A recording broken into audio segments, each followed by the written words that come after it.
శ్రీ శ్రీ పరమహంస యోగానంద గారి మానవుడి నిత్యాన్వేషణ రోజువారీ జీవితంలో భగవంతుణ్ణి అనుభవంలోకి తెచ్చుకోవడం ఇది ప్రసంగాల వ్యాసాల కూర్పులోని 17వ ప్రసంగం ఇప్పుడు మనం వినబోతున్నాం.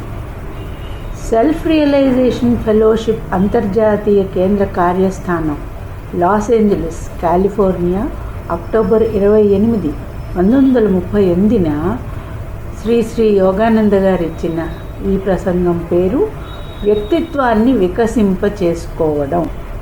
వ్యక్తిత్వం, దాన్ని వికసింపజేసుకోవడం అనే వాటిని సాధారణంగా కేవలం ఏదైనా భౌతిక లక్ష్యాన్ని, వ్యాపారాన్ని వృద్ధి చేసుకోవడం లేదా సామాజిక అవకాశాలను మెరుగుపరుచుకోవడం అటువంటి వాటి దృక్కోణంలో చూస్తారు. వ్యక్తిత్వపు నిజమైన స్వభావాన్ని విశ్లేషించటం అరుదు. ప్రధానంగా వ్యక్తిత్వం అంటే ఏమిటి? అది అహం తాలూకు చేతన. ఉబ్బేసిన గర్వం అనే అర్థంలోని అహం కాదు, కానీ తానున్నాను అనే ఉనికిని చెప్పే చేతన. నేను ఉన్నాను అన్నది మనలో ప్రతి ఒక్కరికి తెలుసు.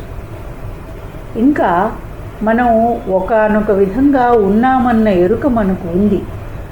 మగ లేదా ఆడ వ్యక్తిగాను, కొన్ని స్వభావ సిద్ధమైన లక్షణాలతోనూ, మన నేపథ్యాలను బట్టి, వ్యక్తిగత అనుభవాలను బట్టి, పరిసరాన్ని బట్టి మనను గురించి మనం వేరువేరు విధాలుగా తలుస్తాం. ఒక గృహిణి తనను గురించి తాను గృహిణిగాను, ఒక ఆచార్యుడు తనను ఆచార్యుడిగాను, ఒక శాస్త్రవేత్త తనను తాను శాస్త్రవేత్తగాను తలుస్తాడు.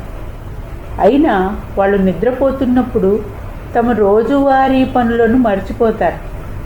నిద్రలో నేనున్నాను అనే చైతన్యం ఉంటుంది, కానీ మెలకువగా ఉన్నప్పుడు తనను గురించి తాను భావించే అహం తాలూకు చేతన పూర్తిగా తొలగిపోతుంది. కానీ ఆ వ్యక్తి మేలుకోగానే అన్నీ మళ్ళీ జ్ఞాపకం వస్తాయి. తిరిగి అతడు తన పరిసరాలతో ఒక్కటవుతాడు. కాబట్టి ఒక వ్యక్తి మెలకువగా ఉన్న సమయంలో ప్రదర్శించే వ్యక్తిత్వం కేవలం అతడు ఏర్పరచుకున్న అసమగ్రమైన వ్యక్తిత్వమే అవుతుంది. చేతన అంటే అస్తిత్వ చేతన ప్రాథమికంగా సార్వజనీనమైన అపరిమితమైన స్థితి. కానీ రోజువారీగా మనం నిలుపుకొని ఉండే వ్యక్తిత్వ లక్షణాలు దాన్ని ఎక్కువగానో తక్కువగానో చివరికి బద్ధం చేస్తాయి. మన వ్యక్తిగత లక్షణాలను మనం మన ప్రవర్తన ప్రకారం విస్తరించుకోనవచ్చు లేదా తగ్గించుకోనవచ్చు అన్నది మర్చిపోతాం. మన నిజమైన వ్యక్తిత్వం ఎక్కడి నుంచి వస్తుంది? అది భగవంతుడి నుంచి వస్తుంది. ఆయన సంపూర్ణ చైతన్యం, సంపూర్ణ స్థితి, సంపూర్ణ దివ్యానందం. తాను ఉన్నాను అని సృష్టికర్తకు తెలుసు. తన ఉనికి శాశ్వతమని, తన స్వభావం నవీన ఆనందం అని ఆయనకు తెలుసు. మానవ మనస్సుతో మనం అనంత మానసాన్ని తెలుసుకోలేము లేదా అనిర్వచనీయమైన పరమాత్మ అంటే ఏమిటో గ్రహించలేము. కానీ ఆత్మకున్న అధి చైతన్యం, సూపర్ కాన్షియస్నెస్ ద్వారా దైవ సన్నిధిని దివ్యానందంగా మనం రుచి చూడవచ్చు.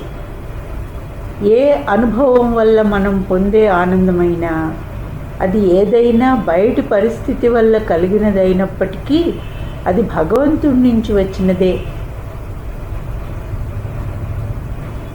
మనస్సును లోపలికి ఏకాగ్రం చేసి మీ ఆత్మ తాలూకు దివ్యానందాన్ని లోపల బయట కూడా మీరు స్పష్టంగా అనుభూతం చేసుకోవచ్చు. మీరు కనుక ఆ చైతన్యంలో నిలదొక్కున్నట్లయితే మీ బాహ్య వ్యక్తిత్వం వికసిస్తుంది. అది అందరినీ ఆకర్షిస్తుంది. ఆత్మ భగవంతుడి రూపంలో తయారైంది. మనం ఆత్మచేతనలో స్థిరంగా ఉంటే మన వ్యక్తిత్వం భగవంతుడి మంచితనాన్ని, సౌందర్యాన్ని ప్రతిఫలించటం మొదలు పెడుతుంది.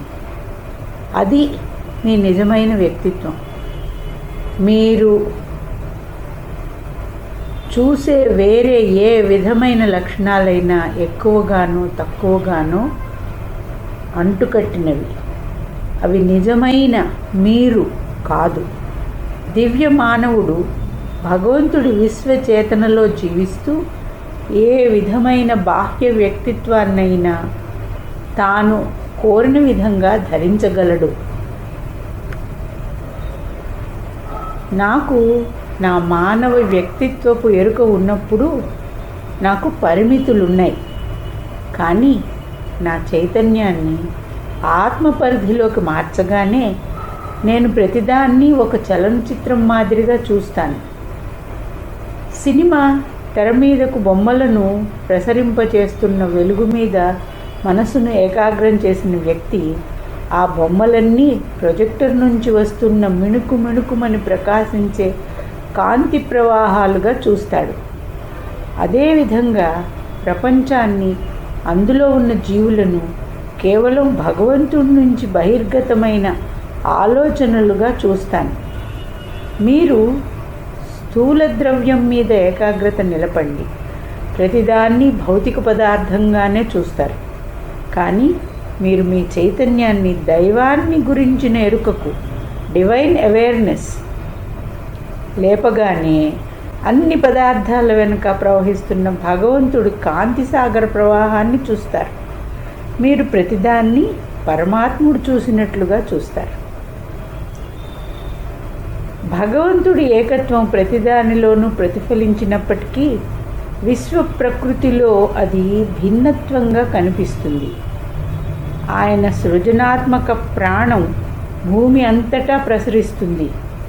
ఒక విత్తును భూమిలో నాటండి, అది పెరగడం మొదలు పెడుతుంది. లోహాలు భగవంతుడి ఒక నిర్దిష్టమైన శక్తిని, అందాన్ని ప్రకటిస్తాయి. శాకాహార అంటే వృక్షరాజ్యంలో ఆయన తన వ్యక్తిత్వాన్ని మళ్ళా మార్చాడు. ప్రాణానికున్న చురుకైన ప్రకటన మరింత ఎక్కువగా మనం చెట్లలో చూస్తాం. కానీ సృష్టి మీద జరిగిన ఒక అధ్యయనంలో తేలింది ఏమిటంటే, ప్రతి లోహానికి, ప్రతి చెట్టుకు, ప్రతి జంతువుకు ఒక నిర్దిష్టమైన వ్యక్తిత్వం ఉంది. అంతేకాక మనిషిలో మరింత విస్తరించిన వ్యక్తిత్వాన్ని ఇంకా ఎక్కువగా చూస్తాం. ఎందుకంటే తాను ప్రాణమున్న, తెలివి కలిగి ఉన్న జీవినని మనిషికి తెలుసు. కానీ ఈ వేరువేరు వ్యక్తిత్వాలన్నీ భగవంతుడి నుంచి అప్పు తెచ్చుకున్నవి. ఆయనే ఒకే ఒక ప్రాణం. ఓ అర్జున, జీవులందరి హృదయాలలోనూ నేను జీవాత్మను. నేనే వాటి సృష్టి, స్థితి, లయకారకుణ్ణి అని భగవద్గీతలోని 10వ అధ్యాయంలో చెప్పారు. ఈ విధంగా భగవంతుడు తనను గురించి గీతలో వర్ణించుకున్నాడు. బైబిల్లో కూడా మనం ఇదే వర్ణన చదువుతాం. నేను ఆల్ఫా, ఒమేగా, ఆది, అనాది అన్నాడు ప్రభువు. సర్వశక్తిమంతుడైన ఆయన ఉన్నాడు. ఇప్పుడు, ఇంతకు పూర్వం, ఇక ముందు కూడా ఉంటాడు అని రెవల్యూషన్ 1:8లో చెప్పబడి ఉంది. ఒకరి నిజమైన వ్యక్తిత్వాన్ని అంతర్జ్ఞానం అభివృద్ధి చేస్తుంది. మన ఆత్మ తాలూకు సహజావబోధం భగవంతుడిచ్చిన శక్తి. ఆయనకి నోరు లేదు, అయినా ఆయన ప్రతిదాన్ని రుచి చూస్తాడు.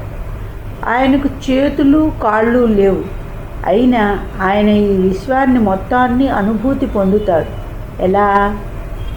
అంతర్జ్ఞానం ద్వారా, సర్వవ్యాపకత్వం ద్వారా. మానవుడు తనను గురించి, తాను నివసించే ఈ ప్రపంచాన్ని గురించిన సమాచారం కోసం తన ఇంద్రియాల మీద ఆధారపడతాడు. పంచేంద్రియాలు చెప్పిన దానికన్నా అతని మనస్సుకు మరింకేమీ తెలియదు.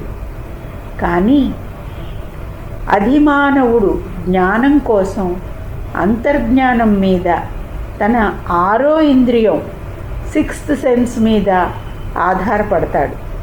సమాచారం కోసం అంతర్జ్ఞానం ఇంద్రియాల మీద కానీ ఊహాశక్తి మీద కానీ ఆధారపడదు. ఉదాహరణకు, ఫలానా విషయం ఏదో ఖచ్చితంగా జరగబోతుందని మీరు అనుభూతి పొందుతారు. అది ఆ విధంగానే జరుగుతుంది. మీరు ఖచ్చితంగా ముందుగా అనుకున్న విధంగా. మీలో ప్రతి ఒక్కరికి ఇలాంటి ఏదో ఒక అనుభవం ఉండే ఉంటుంది. ఏ విధమైన ఊహ లేదా ఇంద్రియాలు ఇచ్చిన సమాచారం లేకుండా మీకు అది ఎలా తెలిసింది? ఆ విధంగా సూటిగా తెలియడం ఆత్మకున్న అంతర్జ్ఞాన శక్తి.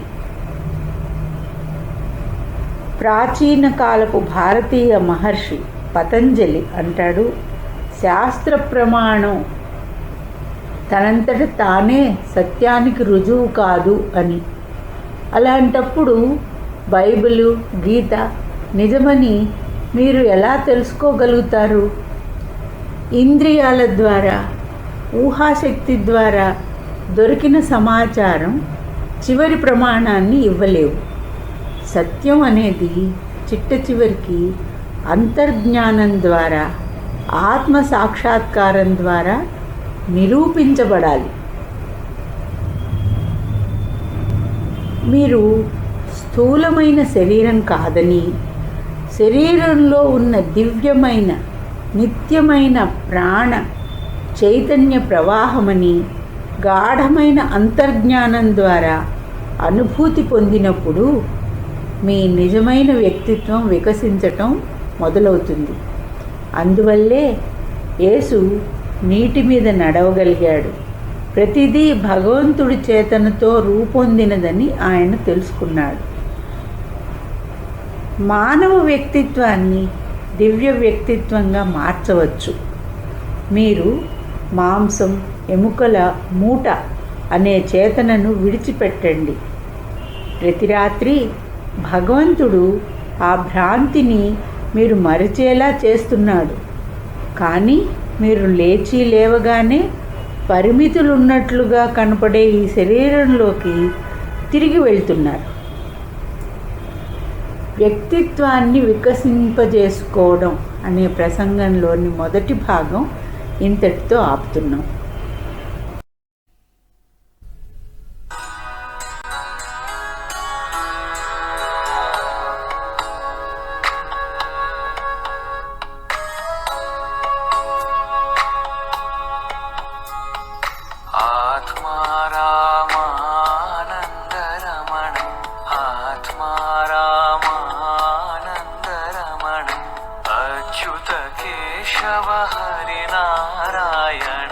अच्युत केशव हरि नारायण।